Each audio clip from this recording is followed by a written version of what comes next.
For all of you out there that enjoy a tactical turn-based strategy game such as War Mongrels, you might want to keep an eye on Headquarters World War II. During the Slytherin Next event, Starny Games showed us some gameplay footage that actually looked quite promising, even for a turn-based game, which usually isn't my cup of tea. Mark, the senior producer for Slytherin, was asked for an update on the general developmental stage of the game. Mark said that the development is in the final phases, that all of the single-player missions are complete, and that the main focus is now on the multiplayer aspect. Yeah, it's really coming together. It's a really beautiful game.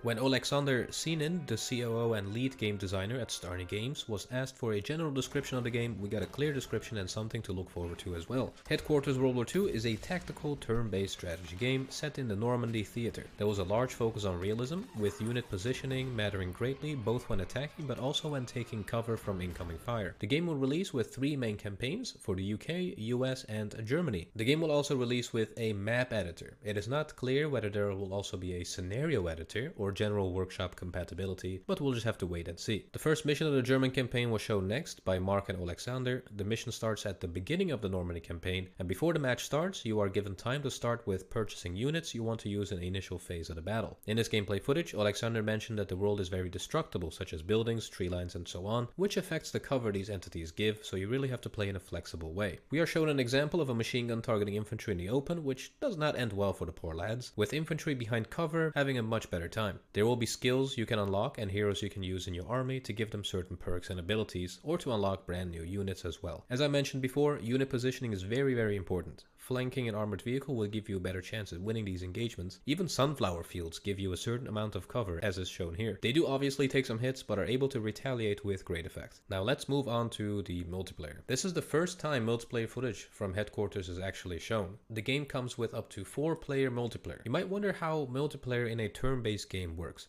Luckily, Mark mentioned that there will be an option for a live turn-based version where everybody can perform their moves simultaneously instead of each player having to wait for the other before he or she can make a move. When the match is started, each player is given time to go into the workshop and purchase starting units, which will conclude the first turn. As the game progresses, you can gain more prestige points to purchase new units. Here we can see a half-track unloading infantry to take over this prestige point or conquest point, which of course increases the prestige income of this player. And guess what? I'm excited to say we have literally just opened up the sign-ups for Headquarters beta phase.